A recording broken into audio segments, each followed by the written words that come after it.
கர்த்தராகிய இயேசு கிறிஸ்துவின் நாமத்திற்கு மகிமை உண்டாவதாக. கர்த்தருக்குள் பிரியமானவர்களே, இந்த நாளுக்கான சிந்தனை பகுதியை நாம் கொஞ்சம் நேரம் எடுத்து சிந்திச்சு பார்ப்போம்.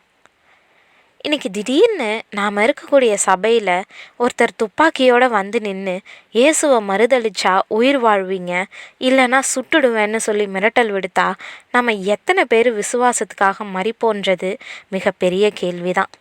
இயேசுவின் பின்னே போகத் துணிந்தேன், பின்னோக்கேன் நான்ன்ற பாடல் அடிக்கடி கிறிஸ்தவ சபைகளில் பாடப்படும் பாடல் தான்.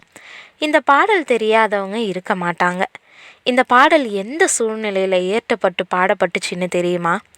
அற்ப காரியத்துக்காக விசுவாச தொலைக்கிறவங்க மத்தியில் எத்தகைய கஷ்டம் வந்தாலும் கிறிஸ்துவனுடைய அன்பை விட்டு தன்னை பிரிக்க முடியாது அப்படின்ற தைரியத்தோடு வாழ்ந்து இறந்த ஒருத்தர் தன்னுடைய மரண நேரத்தில் பாடிய பாடல் இது. இன்றைக்கி அந்த உதாரணத்தை கவனித்து நம்மளுடைய விசுவாசத்தை ஆராய நேரம் எடுத்துக்கொள்வோம். சுமார் 150 வருடங்களுக்கு முன்னாடி இங்கிலாந்து, ஜெர்மனி போன்ற தேசங்களில் இருந்து இந்தியாவுக்கு சுவிசேஷம் சொல்லும்படி வந்தாங்க.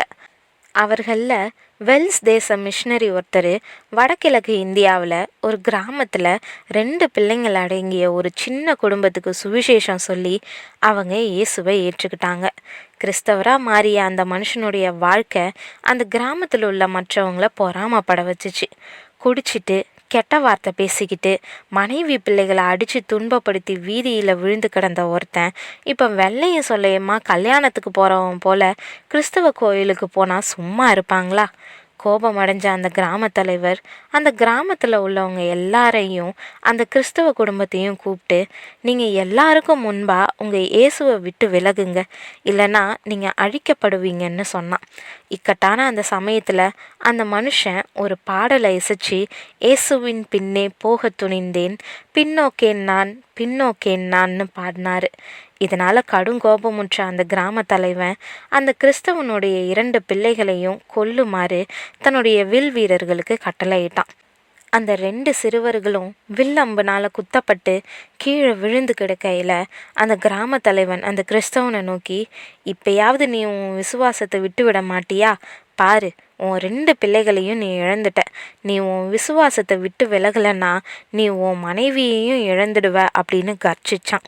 அப்போ அந்த மனுஷன், யார் இல்லை எனினும் பின்தொடர்வேன், பின்னோக்கேன் நான்னு பாடினார். கடுங்கோபமுற்ற கிராம தலைவன் அவனுடைய மனைவியையும் கொல்ல சொல்லி உத்தரவிட்டான். ஒரு சில நிமிடங்களில் அவனுடைய மனைவியும் தன்னுடைய 2 பிள்ளைகளை சாவில் சந்திச்சா. கடைசியாக அந்த கிராம தலைவன், நீ உயிர் பிழைக்கிறதுக்கு ஒரு கடைசி தருணம் தரேன், இப்போ இந்த உலகத்தில் உனக்குன்னு யாருமே இல்லை, என்ன சொல்கிற அப்படின்னு கேள்வி கேட்டான். அந்த கிறிஸ்தவ மனிதன் காலத்தால் அழியாத கடைசி கவியை பாடினான். சிலுவை என் முன்னே, உலகம் என் பின்னே, பின்னோக்கேன் நான்ட்டு. அந்த கொடூர தலைவன் அவனையும் கொன்று போட்டுட்டான். அந்த மனுஷனுடைய மரணத்தோட கிறிஸ்தவம் நம்மளுடைய கிராமத்தில் ஒழிஞ்சு போயிடும்னு அந்த கிராமத்தில் இருக்கக்கூடிய எல்லாரும் நினச்சாங்க. ஆனால் அந்த மனுஷனுடைய மரணம் ஒரு துவக்கமாக தான் இருந்துச்சு. அந்த கிராம தலைவனுக்கு நைட்டு முழுக்க தூக்கமே வரலை.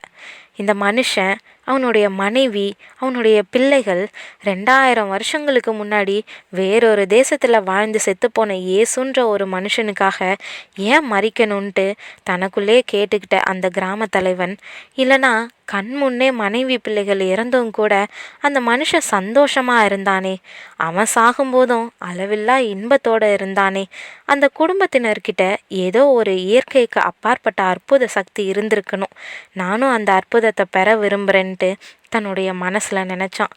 உடனடியாக தன்னுடைய விசுவாசத்தை அறிக்கையிட்ட அந்த கிராம தலைவன், நானும் கிறிஸ்துவை சேர்ந்தவன் தான் அப்படின்ட்டு சொன்னான். தங்களுடைய தலைவனுடைய வார்த்தைகளை கேட்ட அந்த கிராமத்தில் இருக்கிற எல்லாரும் இயேசுவை இரட்சகராக ஏற்றுக்கிட்டாங்க. பிரியமானவர்களே, வாழ்க்கையில் யாராலும் புரிஞ்சு கொள்ள இயலாத இல்லை விளக்க இயலாத சந்தோஷமும் சமாதானமும் கிறிஸ்துவால் மட்டுமே தான் கொடுக்க முடியும். நம்மளை மீட்ட அவரை நாம் எப்படி விசுவாசிக்கிறோம்? நம்மளுடைய விசுவாசத்தை இன்றைக்கி ஆய்வுக்கு உட்படுத்துவோம்.